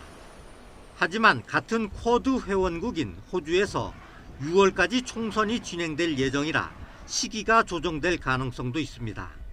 현재 협의 중인 5월 하순 일본, 한국 방문이 확정된다면 바이든 대통령은 한국의 새 대통령과 정상회담을 하게 됩니다. 이 경우 새 대통령은 취임 한 달도 안 돼 미국 대통령과 회담하게 돼 회담 준비에 시간이 빠듯할 것으로 보입니다. 다만 대선 이후 2달간의 대통령직 인수위 기간이 있는 만큼 이 기간에 한미 정상회담 준비에 주력할 것으로 전망됩니다. YTN 김영근입니다. 불법 건축물로 논란이 되고 있는 전남 담양의 한솔페이퍼텍에서 화물차 사고로 운전자가 숨졌습니다. 지난달 시행된 중대재해처벌법의 적용을 받을지 관심입니다. 김범한 기자가 보도합니다. 상자를 만드는 데 쓰는 종이 등을 생산하는 업체입니다. 조각당에서 소형 연료를 내리던 화물차가 갑자기 넘어집니다. 목격자가 앞 유리창을 깨고 레버를 조작하던 60대 운전사를 구조해 병원으로 옮겼지만 2시간여 만에 숨졌습니다. 전복되면서 그 충격에 의해서 이제 고인께서 이제 조수석도로 떨어지면서 사고가 발생된 것으로 확인되고 있습니다. 사고 당시 화물차의 유압식 붐과 적재함은 떨어진 상태였습니다. 어찌된 일인지 교통사고로 접수됐지만 경찰은 안전사고를 의심하고 곧바로 수사에 착수했습니다. 경찰은 국립과학수사연구원에 사고 화물차의 감식을 의뢰하고 공장 관계자 등을 상대로 과실 여부를 조사하고 있습니다. 광주고용노동청도 중대재해처벌법 적용 대상이 되는지를 들여다보고 있습니다.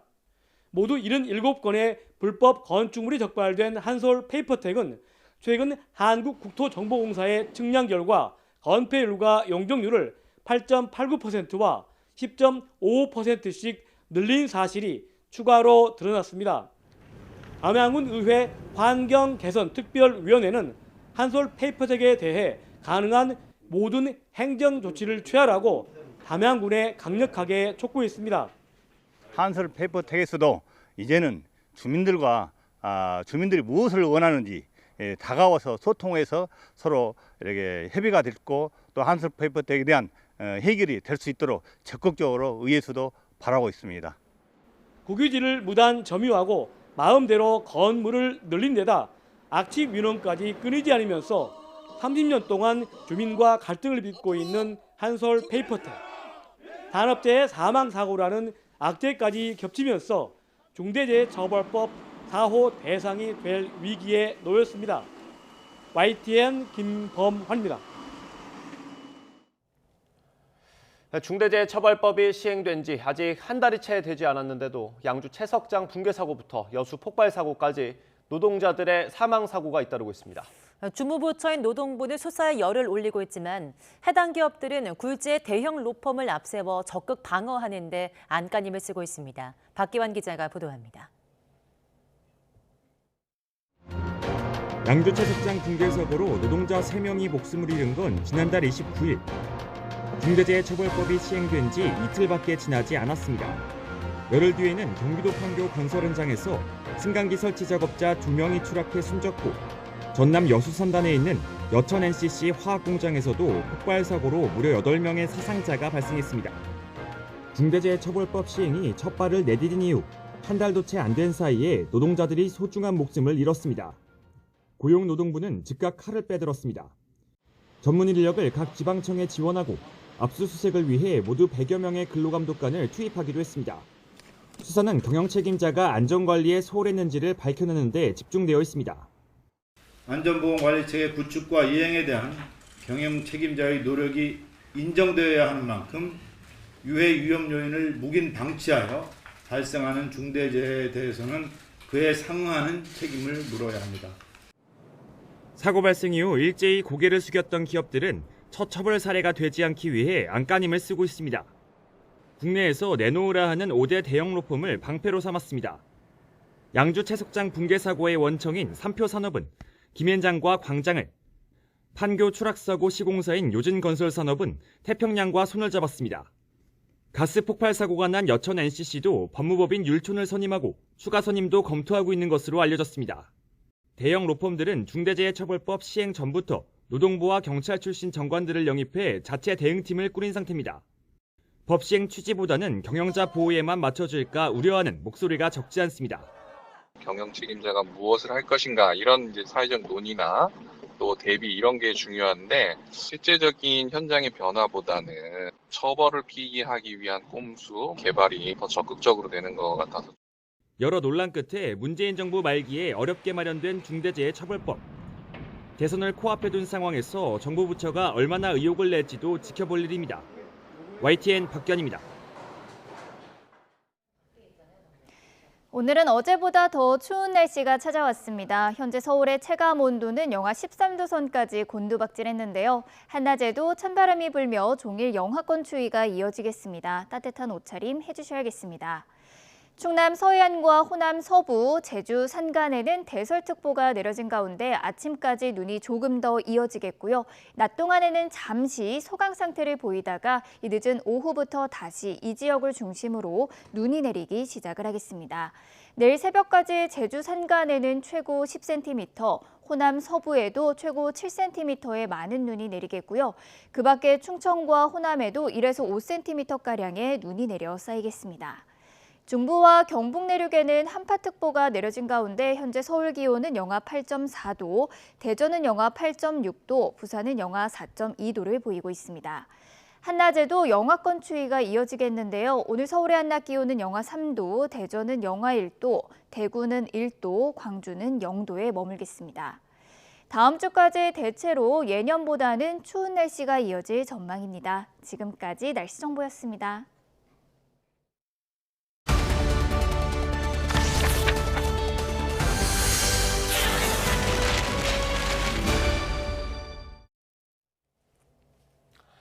대통령 선거 공식 선거운동 첫날이었던 어제 국민의당 안철수 후보의 유세버스에서 일산화탄소 유출로 추정되는 사고가 났습니다. 충남 천안과 강원 원주 지역을 돌던 버스 2대에서 같은 일이 있었는데요. 2명이 숨지고 1명은 의식을 잃은 상태로 병원으로 옮겨졌습니다. 김혜린 기자입니다. 충남 천안시 신부동 거리에 안철수 국민의당 대선 후보 유세버스가 정차해 있습니다. 유세버스 앞 도로 위에 의식이 없는 채로 쓰러져 있는 사람. 구급대원이 응급조치하는 등 분주한 모습입니다. 사고가 일어난 건 선거 유세 첫날 오후 5시 20분쯤. 안철수 국민의당 대선 후보 유세버스에서 50대 버스 운전기사 A씨와 60대 당원 B씨가 심정지 상태로 발견돼 병원으로 이송됐지만 결국 숨졌습니다. 강원도 원주 지역 유세버스에서도 똑같은 사고가 발생해 운전기사 C씨가 의식이 없는 상태입니다. 사고 원인은 일산화탄소 중독으로 보입니다. 차량 자가발전 장치를 돌려 유세용 LED 전광판을 켜는 과정에서 발생한 일산화탄소가 차량 내에 유출된 겁니다. 차량 개조업체는 국민의당 측에 이 사실을 경고했지만 사고가 난 버스들은 추위 때문에 시동을 켠 채 문을 닫아두었다가 변을 당했습니다. 업체는 버스에서 발전기를 통해 LED를 틀게 되면 일산화탄소가 발생하기 때문에 문을 열고 운행해야 한다고 말했습니다. 경찰은 부검을 통해 A씨 등의 정확한 사망 원인을 조사하는 한편 일산화탄소가 유출된 경위에 대해서도 수사를 벌일 방침입니다. YTN 김혜린입니다. 안철수 후보는 선거운동 일정을 중단하고 유가족을 위로했습니다. 네, 국민의당은 당분간 사고 수습에 최선을 다하기로 했습니다. 이어서 김태민 기자입니다. 국민의당 안철수 후보는 사고 소식을 듣고 선거운동 일정을 중단하고 곧장 충남 천안으로 향했습니다. 희생자가 옮겨진 병원에서 안 후보는 오랜 시간 유가족을 위로했습니다. 저희를 도와주시던 분들이 이렇게 불의의 사고를 당해서 정말 황망함을 금할 수가 없습니다. 사고 수습에 저희들이 할 수 있는 모든 일을 다하겠습니다. 비슷한 시각 서울 당사에서는 최진석 상임선대위원장이 긴급 기자회견을 열었습니다.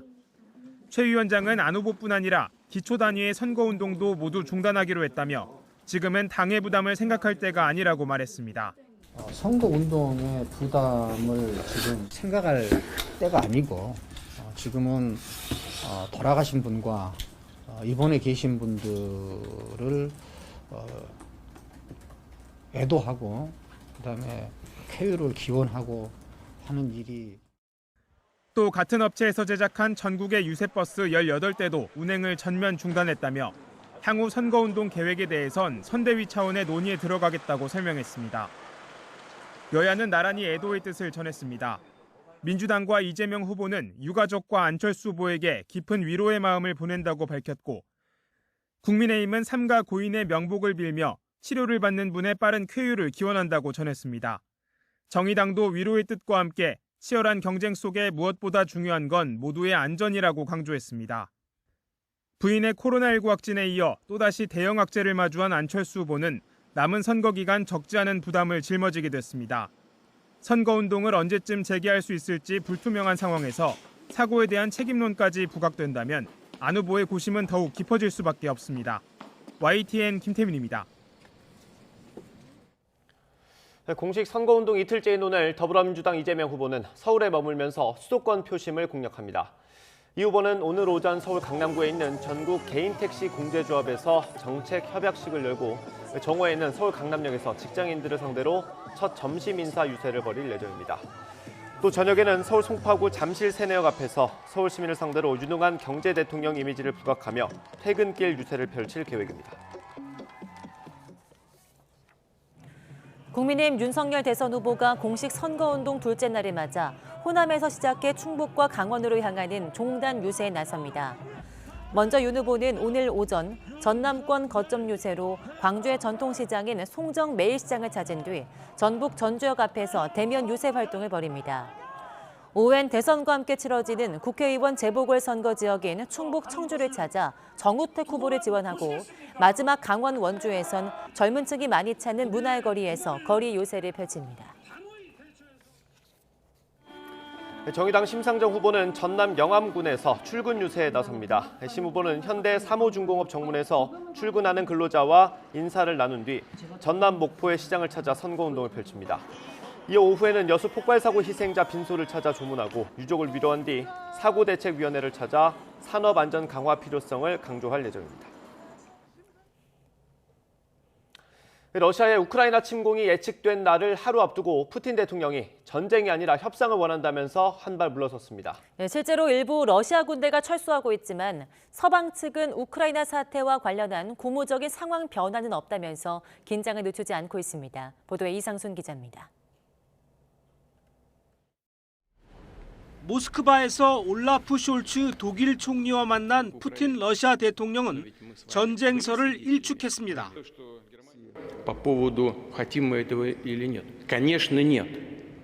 Именно поэтому мы и выдвинули предложение о переговорном процессе, результатом которого 함께 회담한 숄츠 총리도 유럽에서 절대로 전쟁은 안 된다면서 외교적 해결을 강조했습니다. Jetzt muss es darum gehen, entschlossen und mutig an einer friedlichen Auflösung dieser Krise zu arbeiten. Dass wir jetzt hören, dass einzelne Truppen abgezogen werden, ist jedenfalls ein gutes Zeichen. Wir hoffen, dass da noch welche folgen. 푸틴 대통령은 북대서양 조약기구 나토의 확장 금지와 우크라이나의 나토 가입 등을 러시아의 안전 보장 문제로 다루길 원하고 있습니다. 또 지난해 9월 완공 이후 승인을 기다리고 있는 러시아와 독일의 직결가스관 노르트 스트림 2의 가동을 기대한다고도 말했습니다.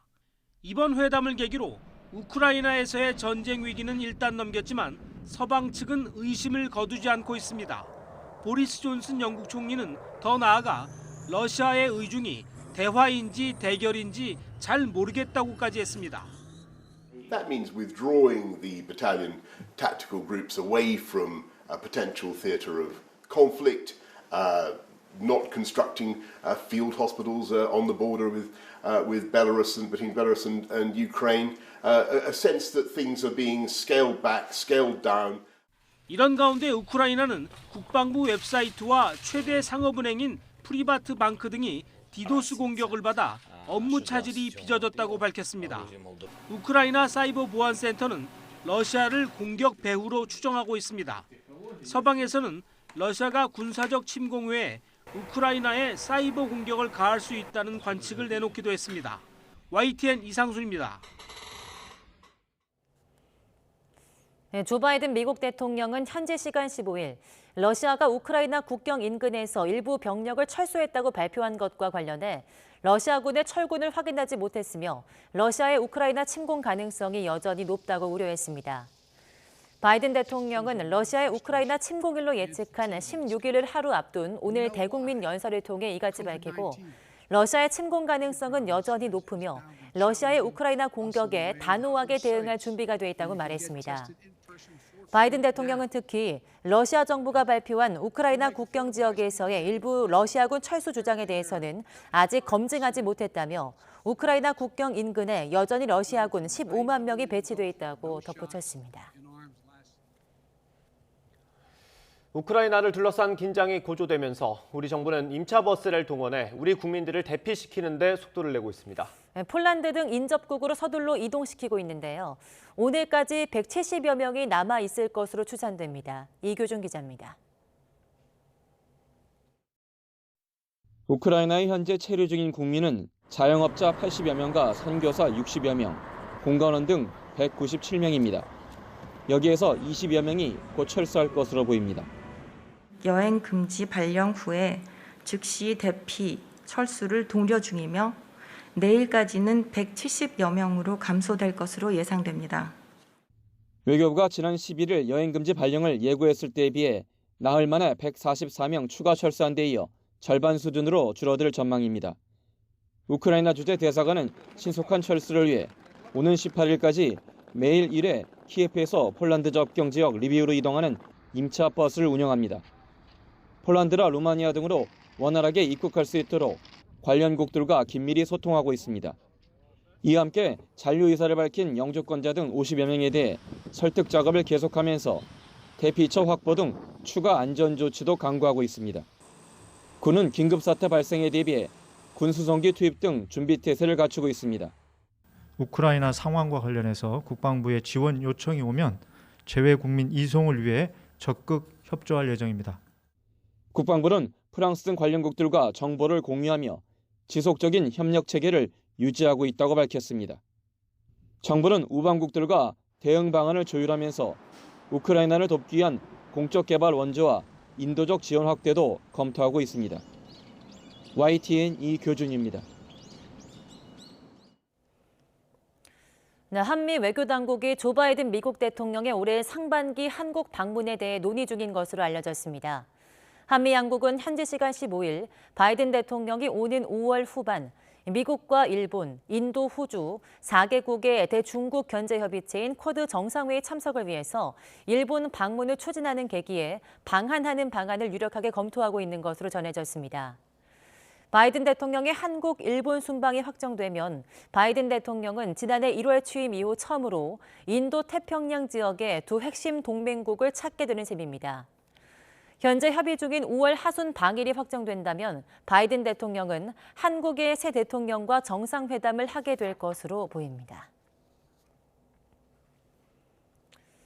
북한이 김정일 국방위원장 80주년 생일을 맞아 백두산 인근 삼지연시에서 김정은 국무위원장이 참석한 가운데 중앙보고대회를 열었습니다. 조선중앙통신은 김정일 동지 탄생 80돌 경축 중앙보고대회가 어제 혁명의 성지인 삼지연시의 김정일 위원장 동상 앞에서 진행됐다고 전했습니다.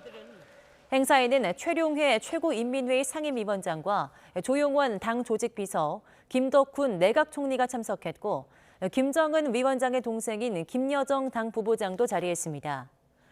백두산 인근에 있는 삼지연시는 백도 혈통의 뿌리를 상징한다는 점에서 이번 행사 장소로 선택된 것으로 보입니다. 네, 이처럼 오늘은 북한에서 큰 명절로 꼽고 있는 김정일 국방위원장의 생일입니다. 올해 80년을 맞은 만큼 북한은 이를 대대적으로 기념하겠다고 밝히기도 했는데요.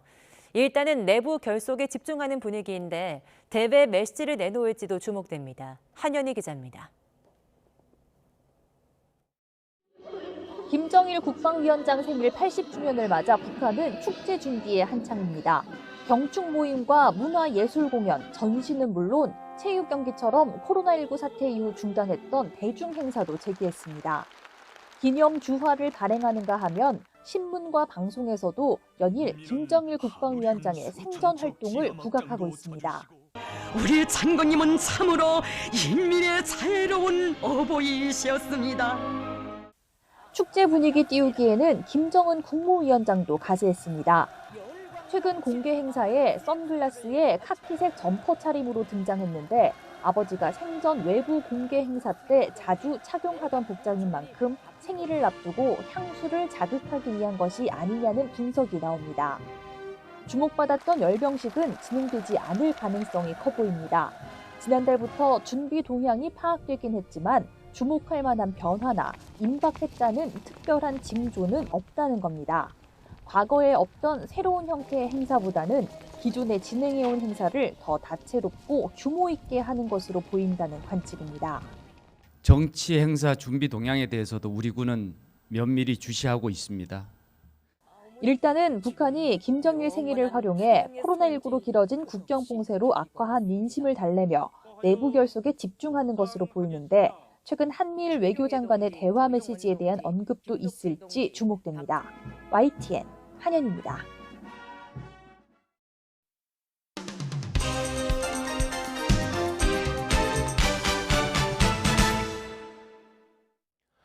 네, 오늘 아침 신문이 어떤 소식 중요하게 다뤘는지 짚어보겠습니다. 이현웅 아나운서 나와 있습니다. 어서 오십시오. 안녕하십니까? 네, 오늘 코로나19 소식부터 보겠습니다. 원래 수요일날 확진자가 좀 많이 나오긴 하는데 오늘은 예상보다 더 많이 나올 것 같아요. 어느 그렇습니다. 정도입니까? 어젯밤 9시까지 8만 5천여 명이 나왔고요. 예. 그렇기 때문에 이제 오늘 0시 기준으로 하는 확진자는 9만 명 안팎, 예. 어떤 신문들은 10만 명 안팎까지도 보고 있었습니다. 네.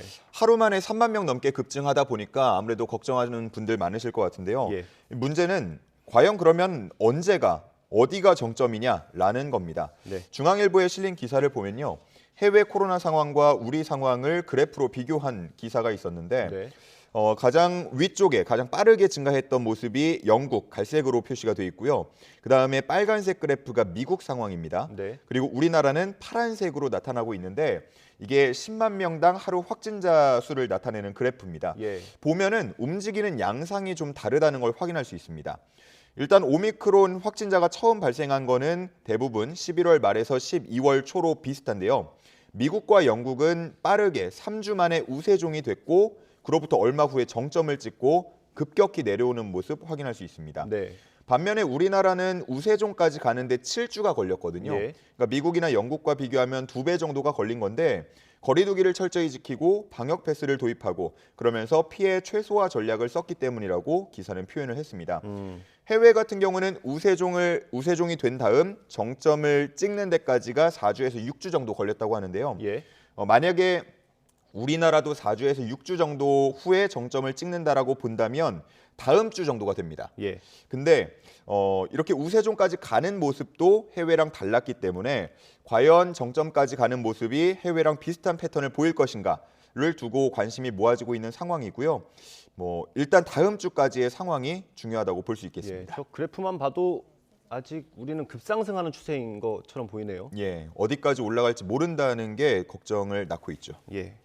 지금 확진자는 계속 늘고 있는 상황인데 방역 당국에서는 거리 두기를 조금씩 완화할 움직임을 보이고 있어요. 그 중에 하나가 이제 QR코드 관련된 건데 이게 저도 기사 보면서 좀 헷갈리더라고요. QR코드는 폐지하고 방역 패스는 유지한다. 이게 어떤 얘기인가요? 그러니까 정은경 청장의 얘기를 종합해 보면요. 출입 명부 목적으로 사용하는 QR코드는 중지할 필요가 있다고 했고요. 방역 패스, 그러니까 예방 접종력을 나타내는 QR코드는 계속 사용할 것이라고 했습니다. 그런데 저희가 지금 QR코드를 사용할 때 두 가지를 따로 분류해서 사용하고 있지는 않잖아요. 그러니까 다시 말해서 결국 방역 패스용 QR코드를 계속해서 사용한다면 뭐 식당이나 카페 같은 다중 이용 시설을 들어갈 때에는 계속 QR코드를 찍어야 한다는 얘기가 되겠는데요. 그러니까 QR코드 찍는 행위 자체를 안 하게 되는 건 아니죠. 그렇습니다.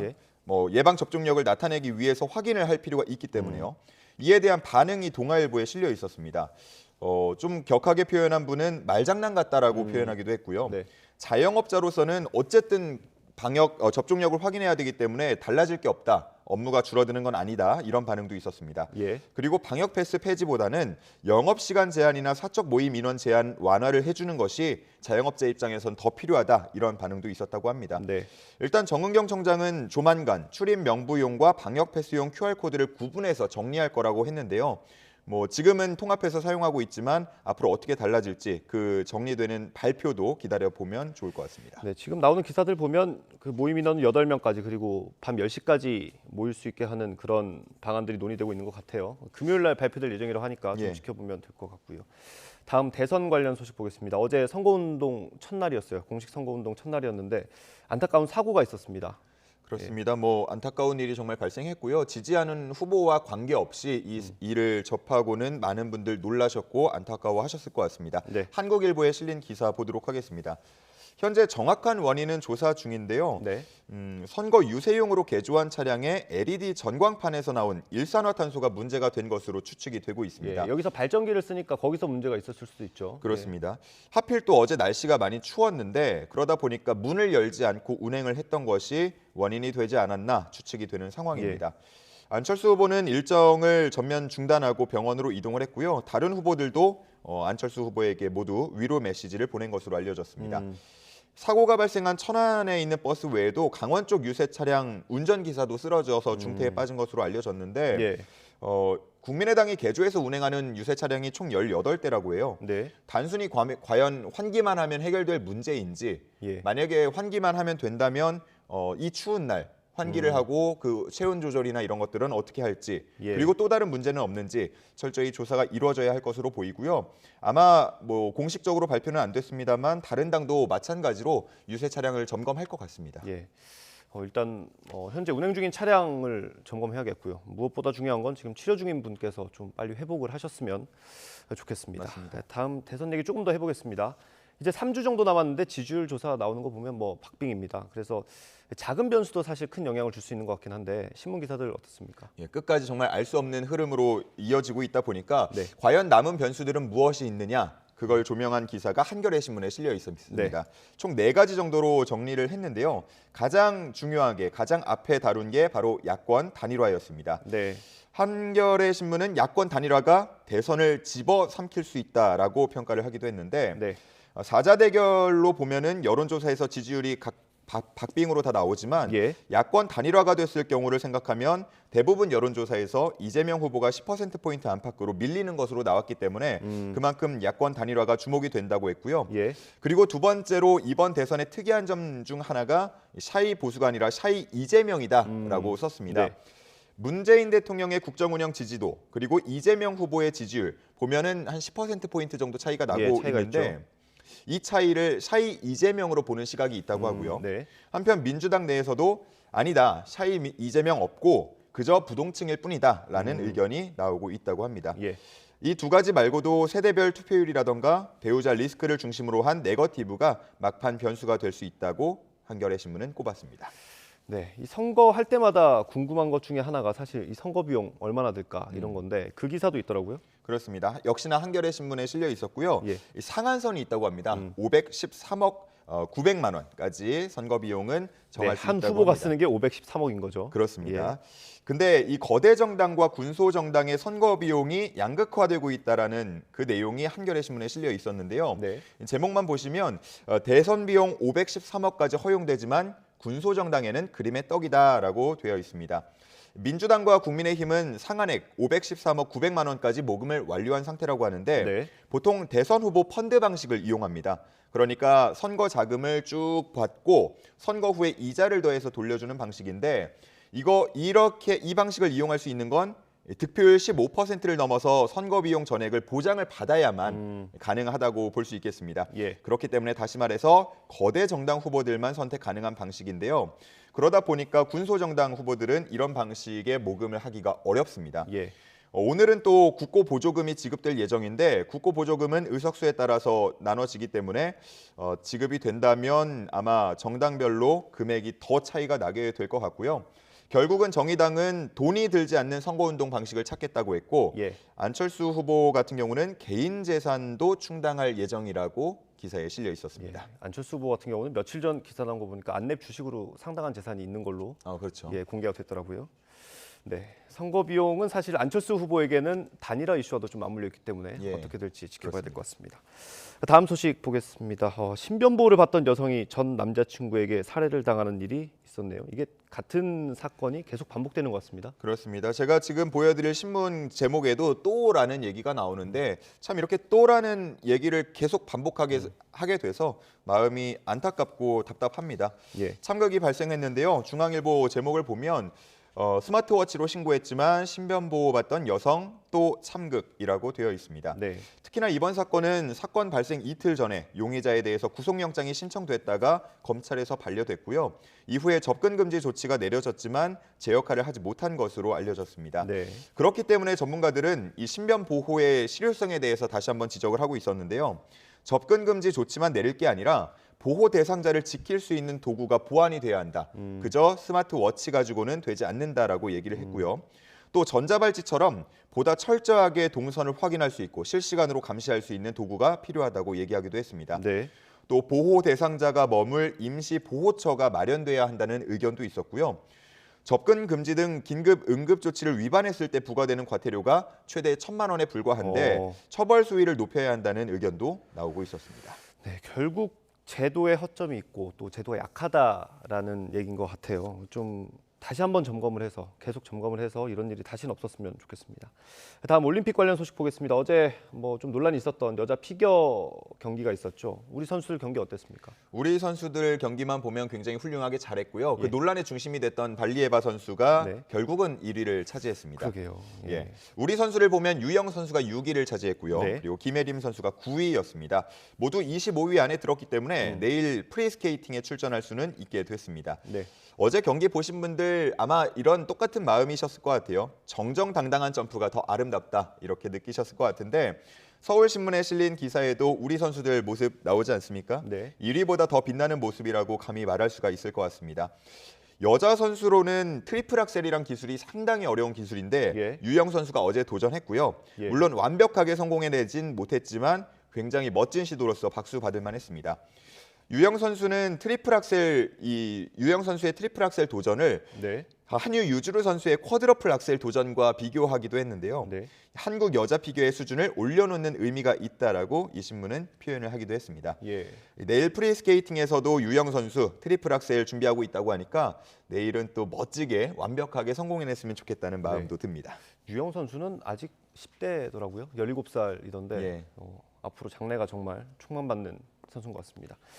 오늘 주요 경기가 꽤 있더라고요. 쇼트트랙 그리고 컬링도 경기가 있죠? 그렇습니다. 쇼트트랙은 마지막 날이고 많은 분들께서 좋아하는 종목이기 때문에 아마 저녁에 TV 앞으로 많이 모이실 것 같은데요. 하나씩 살펴보도록 하겠습니다. 쇼트트랙 관련 기사는 조선일보에 실려 있었는데요. 이제 딱 2종목 남았습니다. 모두 오늘 저녁 펼쳐지고요. 여자 1,500m 그리고 남자 5,000m 계주입니다. 여자 1,500m는 오후 8시 30분에 준결승부터 시작해서 준결승, 결승까지 쭉 하루 만에 다 치러집니다. 우리 선수로는 이유빈 선수, 김아랑 선수 출전하고요. 에이스의 최민정 선수 나섭니다. 특히나 최민정 선수에 대한 기대가 클 수밖에 없는데요.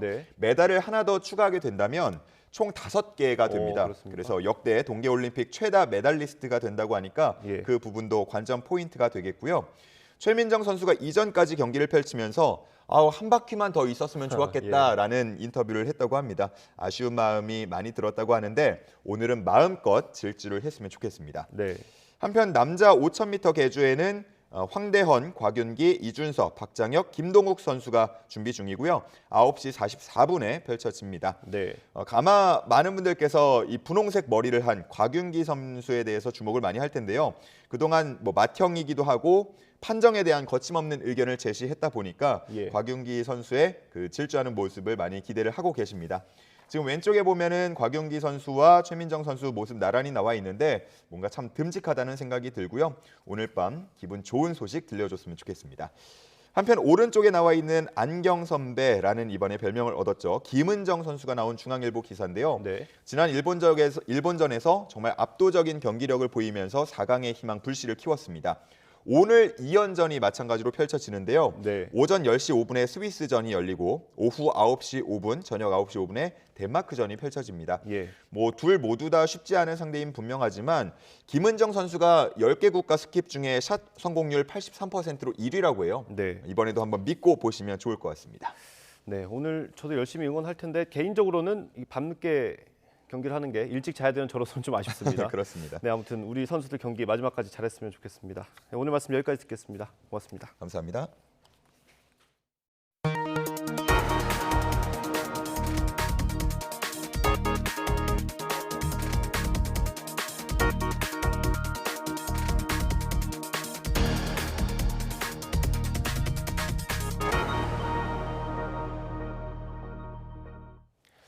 가습기 살균제 참사 관련 기업들이 10년여 만에 조정위원회를 거쳐서 피해자들에 대한 배상과 보상안을 내놨습니다.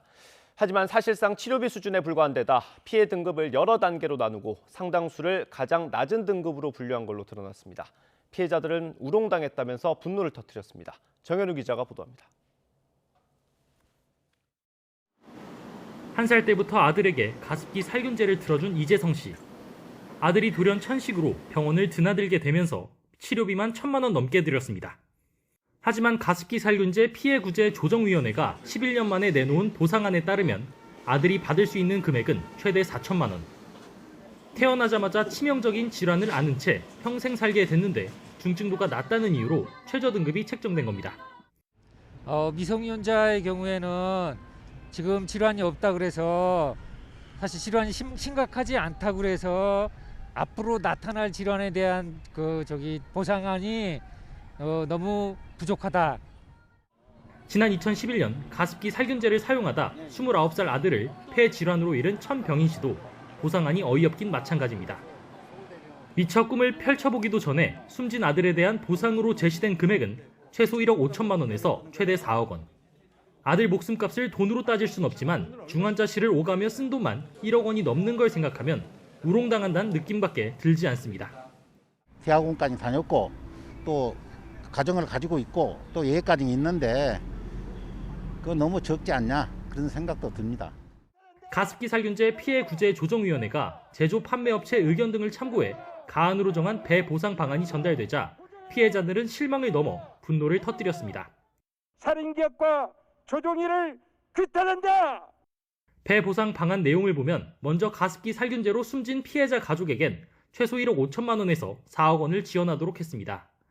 단 사망자 유족이 앞서 받았던 특별유족 조의금 1억 원은 빼고 준다는 단서를 달았습니다. 가습기 살균제로 병을 앓게 된 사람에겐 중증 정도에 따라 6단계로 나눠 치료 금액을 차등 지급하기로 했는데 최하위 등급으로 분류된 피해자가 전체 63%를 차지했습니다. 또 생존자들도 현실에 맞는 조정안을, 지원안을 만들어달라는 요구입니다. 중증 환자들의 적어도 병원비는 보장해야 된다. 또 사망자들이 1억 5천이 뭡니까? 피해자들은 정부가 가습기 살균제 제조업체들의 책임을 제대로 규명하지 못하더니 조정위원회도 제 역할을 못한 채 기업들 입장만 대변하고 있다고 비판했습니다. 이어 조정위원회가 새로운 방안을 내놓기 전까지 매일 1인 시위를 이어가기로 했습니다. YTN 정현우입니다. 영국의 억만장자 리처드 브랜슨이 이끄는 우주기업 버진 갤럭틱이 오늘 16일부터 한 좌석당 약 5억 4천만 원 가격의 우주 관광 티켓을 판매합니다. 로이터 통신과 AFP 통신이 현지 시간 15일 버진 갤럭틱이 일반인을 대상으로 우주 여행 상품 판매를 재개했다고 보도했습니다. 한좌석당 티켓 가격은 보증금 15만 달러 포함해서 45만 달러, 5억 4천만 원가량입니다. 버진 갤럭틱은 우선 고객 1,000명을 대상으로 올해 말부터 우주 관광 상용 서비스를 시작하겠다고 밝혔습니다. 오늘 아침 출근길에는 매서운 한파가 기승을 부리고 있습니다. 잠시만 바깥에 서 있어도 손발이 꽁꽁 얼어붙는 느낌인데요. 현재 서울 기온은 영하 8.4도를 보이고 있고요. 순간순간 칼바람이 불어들면서 체감온도는 영하 14도까지 떨어졌습니다. 낮 동안에도 영하권에 머무는 곳이 많을 것으로 보입니다. 오늘 외출하실 때는 가장 따뜻한 옷차림으로 체온 조절 잘 해주시기 바랍니다. 현재 중부와 경북 내륙을 중심으로 한파특보가 발령 중입니다. 현재 기온을 살펴보면 대관령의 기온이 영하 15.7도로 전국에서 가장 춥고요. 파주 영하 12도, 서울은 영하 8.4도까지 떨어졌습니다. 한낮에도 찬바람이 불며 몹시 춥겠습니다. 오늘 낮 기온 서울 영하 3도, 대전 영하 1도, 광주 0도, 대구는 1도로 어제보다 1에서 4도가량 낮겠습니다. 오늘 서울 등 수도권과 동쪽 지방은 비교적 맑은 날씨 속에 대기가 무척 건조하겠고요. 충청과 호남, 제주도는 흐린 가운데 오늘도 많은 눈이 내리겠습니다. 현재 서해안을 중심으로 눈구름이 분포해 있고 충남 서해안과 호남 서부, 제주 산간에는 대설특보가 발효 중인데요. 눈은 아침까지 이어진 뒤 낮 동안 잠시 소강 상태를 보이겠지만 늦은 오후부터는 이 지역에 다시 눈이 내리기 시작하겠습니다. 내일 새벽까지 제주 산간에 최고 10cm, 호남 서부에도 최고 7cm의 많은 눈이 내리겠고요. 그 밖에 충청과 호남에도 1에서 5cm의 눈이 내려 쌓이겠습니다. 내일도 서울의 아침 기온이 영하 11도까지 떨어지면서 매서운 한파가 이어지겠고 절기 우수인 토요일에는 추위가 잠시 주춤하겠지만 다음 주까지는 대체로 예년보다 추운 날씨가 이어질 전망입니다. 추위 속에 내린 눈비가 얼면서 도로에 빙판을 이루는 곳이 많을 것으로 보입니다. 미끄럼 사고와 낙상 사고에 각별히 주의해 주시기 바랍니다. 지금까지 YTN 윤수빈입니다.